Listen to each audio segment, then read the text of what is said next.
EPS new rules వస్తున్నాయి January 1 నుంచి. Pensioners కి హ్యాపీ, వాళ్ళు they will enjoy the hazel free process ఇది.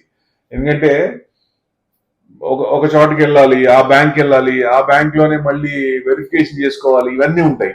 ఇవన్నీ లేవు. CPS centralise pension payment system వస్తుంది. సో డెఫినెట్ గా మీరు ఎక్కడుంటే అక్కడ ఎనీ బ్యాంక్ ఎనీ ప్లేస్ అక్కడ విత్డ్రా చేసుకోవచ్చు పెన్షన్. ఇట్స్ మంచిది. 78 లక్షల పెన్షనర్స్ కి ఇది మంచి బెనిఫిట్ అవుద్ది, మంచి ప్లస్ ఇచ్చినట్టు వాళ్ళకి. సో రిగార్డ్లెస్ ఆఫ్ లొకేషన్, అంటే ఎక్కడైనా కానీ, ఏ ఊరు వెళ్ళినా కానీ, ఎక్కడ బ్యాంక్ ఉన్నా కానీ, ఎనీ బ్యాంక్.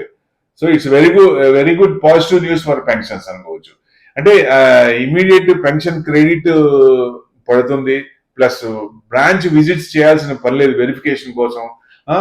డీయాక్టివేటెడ్ సెటప్ నుంచి సెంట్రలైజ్ ఐటీ ఎనేబుల్ సిస్టమ్ మారుస్తున్నారు. సో నెక్స్ట్ కూడా ఆధార్ బేస్డ్ పేమెంట్ సిస్టమ్ కూడా మారుతుంది. అంటే ఆధార్ని బట్టి పెన్షన్ క్రెడిట్ అవుతుంది, అది కూడా ఇంప్లిమెంట్ చేస్తారు. ఏబిపిఎస్ అంటారు దాన్ని. పెన్షనర్స్ కి ఇది హ్యాపీ. Thank you.